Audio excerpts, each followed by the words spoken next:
we're gonna kind of operate a little bit differently, like I said before. We're gonna spend this morning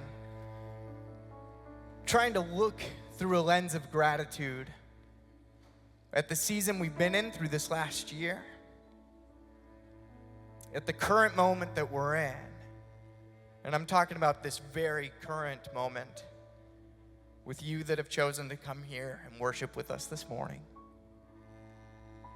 With those of you at home who've chosen to tune in this morning.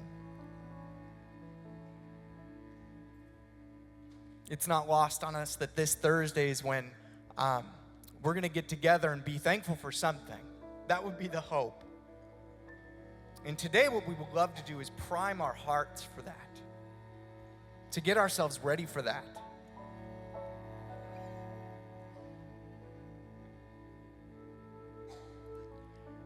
So I'll start, and I'm going to tell you that in just a moment we're going to sing a song called No Longer Slaves.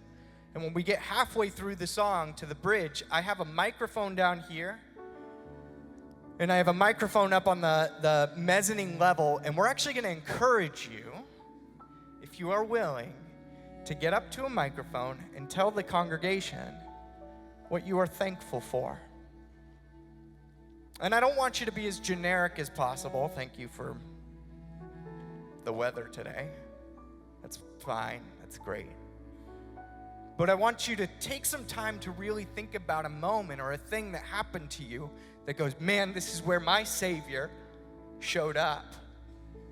This is where the love of my Savior showed up. And so I'll start. I'll share one to get you guys going. I'm thankful that George and Mariana had a new baby this year. They could have said, yeah, I was going to say, they could have said it, but I was like, I'm just going to say it for him. No, that's not actually mine, but I had to steal it from them.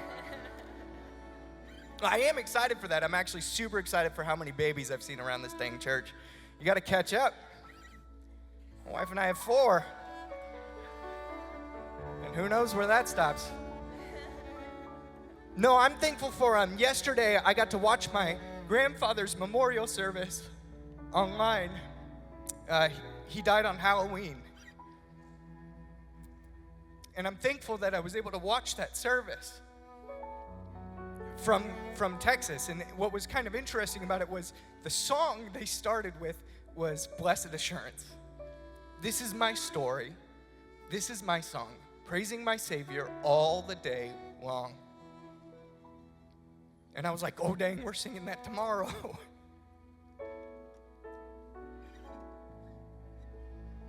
And I miss my grandfather, that's true, but what I'm really, really grateful for is my family of 6 who swore to never get on a plane together, because if you've ever flown with 4 kids, you only do that once.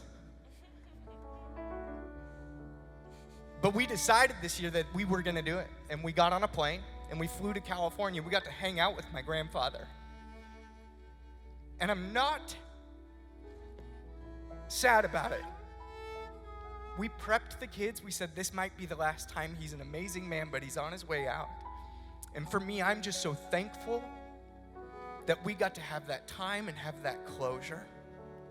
Have that moment with my grandfather, a legacy of faith for me. And so whatever it is for you this morning, I want you to think about it. Where has Christ shown up for you? Shown you grace? Shown you opportunity and mercy and love? You know, what we just participated in and what we just witnessed was a holy offering. I think it's a holy offering when we take time to reflect back on the ways that God has walked with us. It's natural at the end of a calendar year to take a moment and to look back. And I think that's a holy practice. It's really worthy work to say this and this and this here. These are ways where even in the hardship, I saw God moving. I saw him walking beside me through that.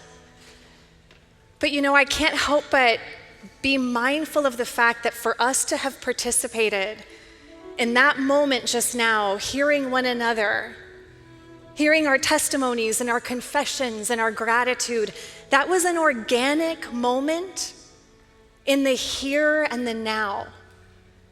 To have participated in this meant we all showed up in this place and we valued this community. And it was important to us to listen and to tune into and to attune ourselves to this community and to this very present moment. But I don't know about you guys, for me, that's the heavier lift. I really struggle with this. I'm the person who's always looking back and maybe dragging shame or guilt with me, and then always looking forward and stressing about what's to come. In fact, I can give away almost the entire day to looking back and looking ahead, and I'm really struggling often with sitting present, right here with you right now. But I'm convicted by that because our Savior, Jesus, modeled it so beautifully. He was always in this moment. In fact, I think if you look at his life and you look at his teaching and you look at his miracles, you can see a man who was present with the person he was with. Even to the point of someone touching the hem of his cloak, he was mindful of that because he was fully present in his body, in that moment, in any moment. Open and willing to give of himself to the person right in front of him, willing to be interrupted. And I want that. I want to do that better than I do it. I leave town tomorrow for holidays. I've already got my mind on the meal and the things and the conversations that are to come, but I want to be right here with you right now.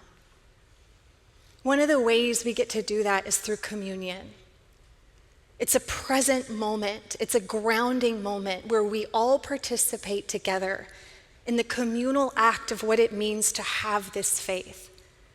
What it means to profess a faith that stands on the sacrifice of a Savior who wanted you to have this moment.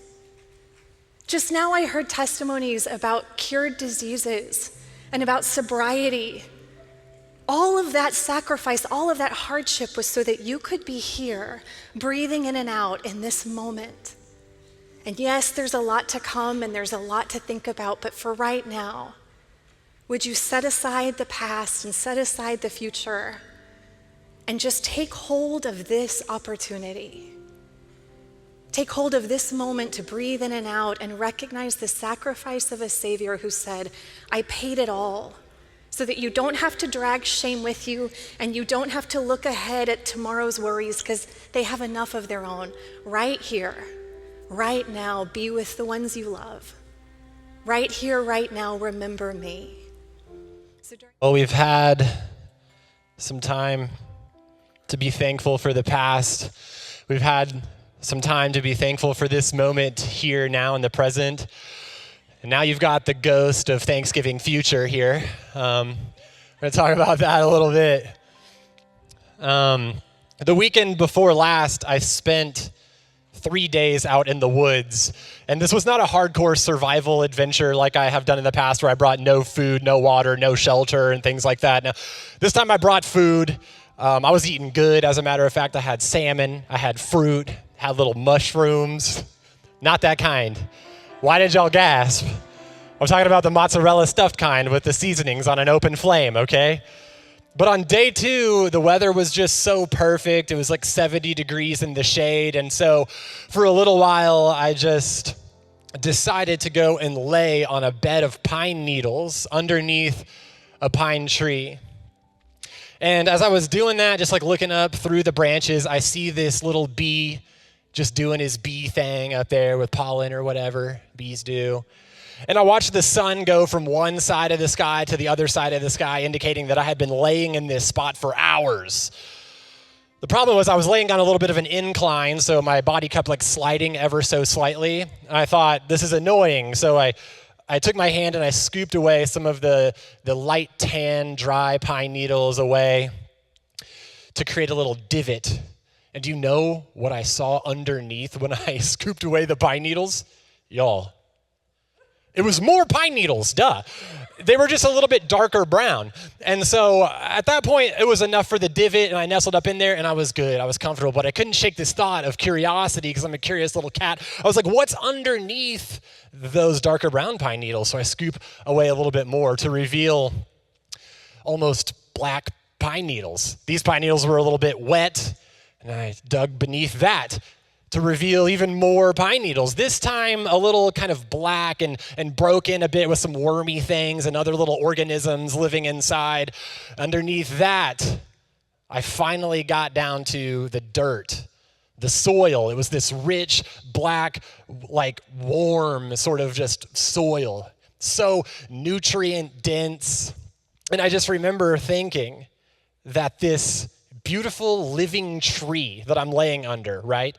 It drops these dead things down to the ground, which turn into this nutrient-dense ecosystem that then provides life right back to the very tree. It's pretty cool. But it's not just that. The tree was providing shade for me in that moment. The tree has provided a home for countless living things over the past, including that bee and his long lineage, I'm sure.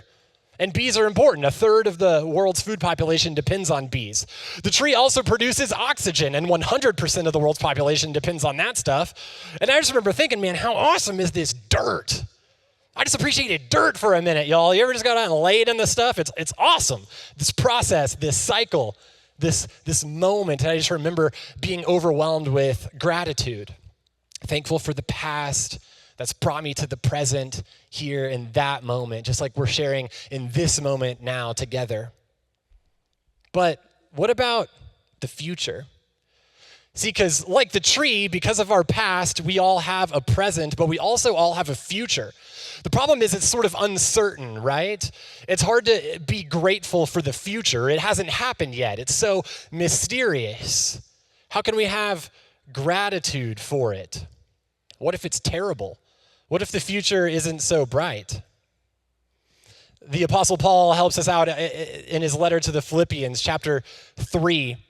And he's talking about a